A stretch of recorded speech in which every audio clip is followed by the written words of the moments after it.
جگہ جگہ بھی گیا لوگ دل بجھانے لگے یہ احترام میرا صلی علی رسول کریم اما بعد فاعوذ باللہ من الشیطان الرجیم بسم اللہ الرحمن الرحیم ان اللہ وملائکتہ یصلون علی النبی یا ایھا الذین آمنوا صلوا علیہ وسلموا تسلیما الصلاۃ والسلام علیک یا سیدی یا رسول اللہ وعلی آلک وصحبک یا سیدی یا حبیب اللہ۔ میرے جتنے بھی محبت کرنے والے ساتھی پوری دنیا میں قربان طریقت کو السلام علیکم ورحمۃ اللہ وبرکاتہ۔ میرے لیے بڑا اعزاز ہے، اللہ تعالیٰ کا خاص کرم کہ رمضان المبارک میں یوکے کی سرزمین پر 29 دن جو ہیں وہ ذکر کی محفلوں میں افطار سے پہلے گزرتے تھے۔ آج بھی وہ یادیں میرے ساتھ وابستہ ہیں، اور اسی طرح فیجی سے لے کر آسٹریلیا، نیوزی لینڈ، پھر فار ایسٹ، پھر مڈل ایسٹ، پھر اس کے بعد Europe, western Europe, east Europe,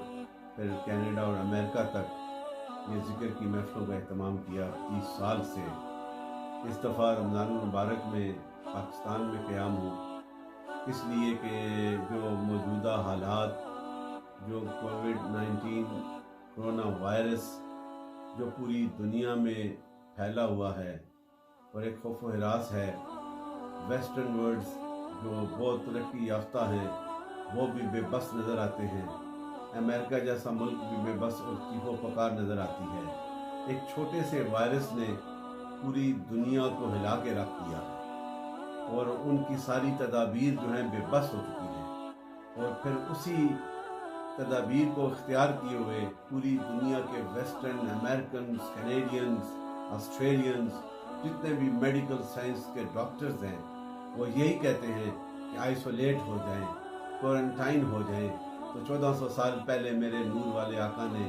اس کنٹیجیس ڈیزیز کے حوالے سے سرکار کے that were the golden words given by the prophet of Islam for the perfections of the humanity, اور وہ سرکار نے فرمایا تھا، اور آج کے ڈاکٹرز یہی بتا رہے ہیں کہ اس بیماری کا کوئی علاج نہیں، ہم بے بس ہیں۔ تو میرے دوستو، جو بے بس ہوتا ہے، جس کے سینے میں اللہ کا ذکر، جس کی پیشانیوں میں الہ کے جلووں کا فیض ہوتا ہے، وہ بے بس نہیں ہوتا، وہ اللہ کی رضا میں، اللہ کی بارگاہ میں جستجو کرتا ہے، وہ التجا کرتا ہے کہ مولا کریم اس بیماری کو تیرے کرم سے دور ہو جائے گی، تیری برکات کے کرم کے صدقے اور تیرے حبیب کے کرم کے صدقے۔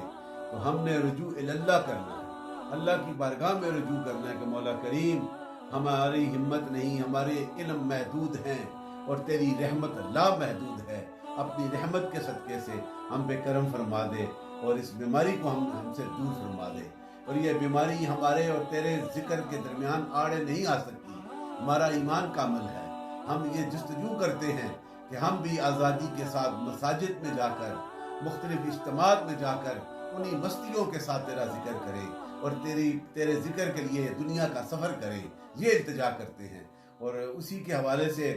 آج رمضان المبارک کا یہ 4تھا روزہ ہمیں نصیب ہو رہا ہے، اور افطار کا وقت بھی قریب ہے، اور میں صرف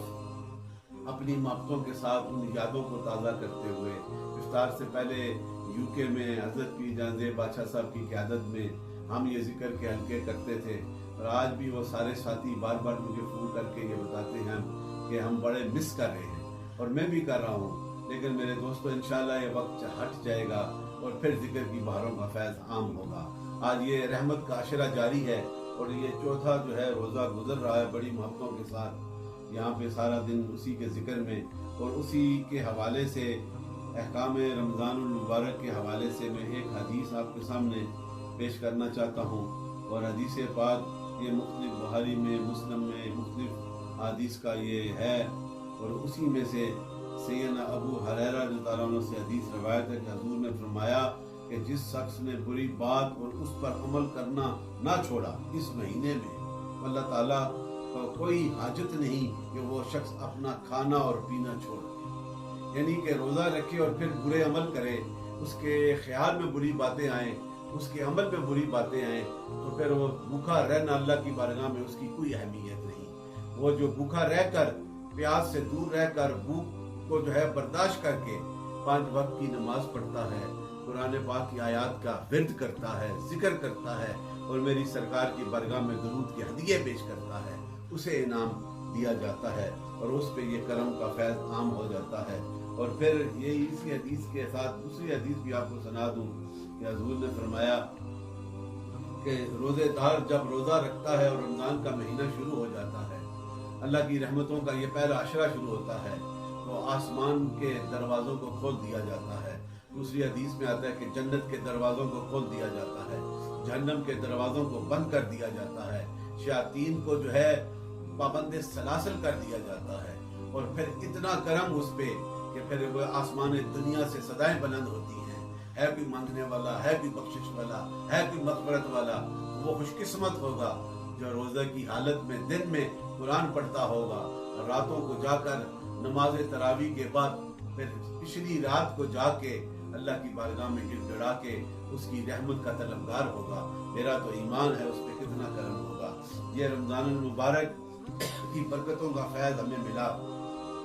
وہ رب کائنات کی بارگاہ میں التجا کرتا ہے، جو خالق بھی ہے، جو مالک بھی ہے، جو خالق اور امر کا بھی مالک ہے، جو خالق کا، جو خلق کا بھی اور تدبیر کا بھی مالک ہے، جو اللہ ہے، جو وحدہ لا شریک ہے، جو رحمان ہے، جو کل شیء قدیر ہے، جو تمہارے اور ہمارے دلوں کے رازوں سے باخبر ہے، اور وہ جسے چاہتا ہے اپنی رحمت سے نواز دیتا ہے۔ ساری مخلوق اس کی محتاج ہے، وہ کسی کا محتاج نہیں، وہ جسے چاہتا ہے اپنے کرم سے نواز دیتا ہے، وہی اس لیے اس کی شان اعلیٰ ہے۔ تمام نبیوں نے اپنے اپنے ادوار میں یہی سلوگن بلند کیا، رب کی توحید کا اعلان کیا کہ ساری قوتیں، ساری رحمتیں، سارے انعام اس خالق کی بارگاہ سے عطا ہوتے ہیں، اس لیے وہی عبادت کے لائق ہے، وہی اسی کی بارگاہ میں سجدہ ریزیاں کی جاتی ہیں، اسی کے ذکر کو کیا جاتا ہے۔ میرے آقا کملی والے، نبیوں کے سردار، سید المرسلین، خاتم النبیین،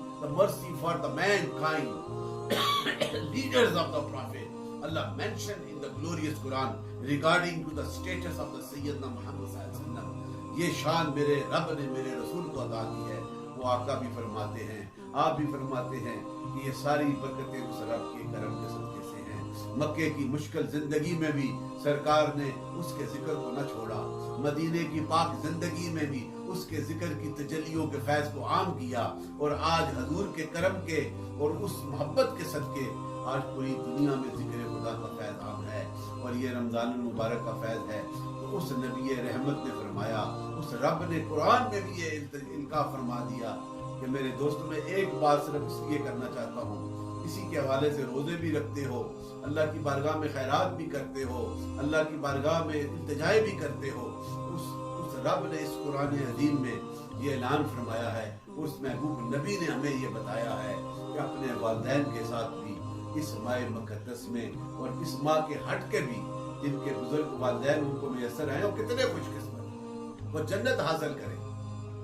ان کے ساتھ پیار و محبت کا اور حسن اخلاق کا جو ہے وہ طریقہ بیان کیا ہے۔ یہ قرآن عظیم میں میرے رب نے سورہ بنی اسرائیل میں 15 پارے میں میرے رب نے کیا فرمایا ہے، بالوالدین احسان، اپنے ماں باپ کے ساتھ اچھا سلوک، یہ میرا رب مینشن کر رہا ہے، ڈو ریسپیکٹ یور پیرنٹس، اور اس کی الیبریشن کے حوالے سے آگے فرمایا آگے وہ بڑھاپے میں پہنچ جائیں، دونوں یا دونوں میں سے ایک ہو تو انہیں اف تک نہ کہو، کیا کہا کہ اف تک نہ کہو اور انہیں مت جھڑکو، اور جب ان کے ساتھ اتنی محبت کرو گے وَقُلْ لَهُمَا قَوْلًا كَرِيمًا، یہ رب فرماتا ہے کہ جب ان سے بات کرو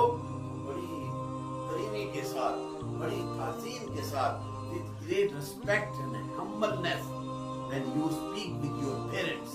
show your kindness, your humbleness، اللہ تعالیٰ پھر اس کا اجر بھی عطا فرماتا ہے۔ اب یہ لمبی اس کی تفسیر ہے، اسی میں ایک حدیث پاک آپ کو سنا دیتا ہوں کہ حضور آقا مدنی تاجدار نے اسی آیہ کریمہ سے متعلق یہ فرمایا، حضور آقا مدنی تاجدار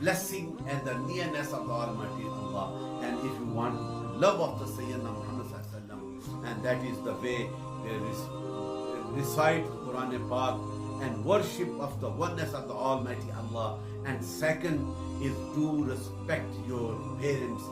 Those are lucky we have their parents.